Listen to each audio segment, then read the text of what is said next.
बिस्मिल्लाहिर्रहमानिर्रहीम, अस्सलाम वालेकुम। Welcome back to my channel. कैसे हैं आप लोग? उम्मीद करती हूँ आप सब लोग खैरियत से होंगे। अल्हम्दुलिल्लाह यहाँ भी सब लोग खैरियत से।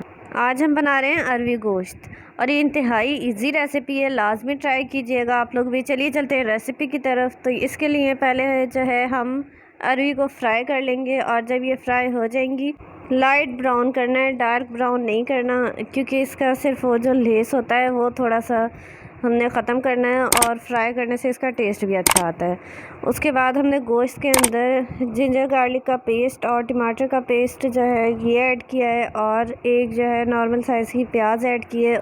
फिर हमने इसके अंदर 1 गिलास पानी ऐड करके और इसमें ड्राई स्पाइसेस ऐड करेंगे। तो इसमें मैंने 1 टीस्पून पिसी लाल मिर्च और 1 टीस्पून जो दड़ा मिर्च होती है वो ऐड की है और 1 टीस्पून ही हल्दी ऐड करेंगे और 1 टेबलस्पून मैं इसके अंदर सॉल्ट ऐड करूँगी।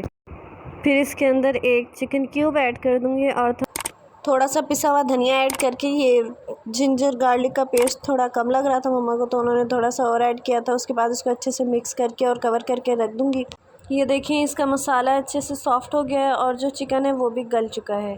इसके बाद जो है हमने ये थोड़ा सा लेमन जूस इसमें ऐड किया है और इसमें 4 से 5 हरी मिर्च को जो है वो कट लगा कर वो ऐड कर दिया था।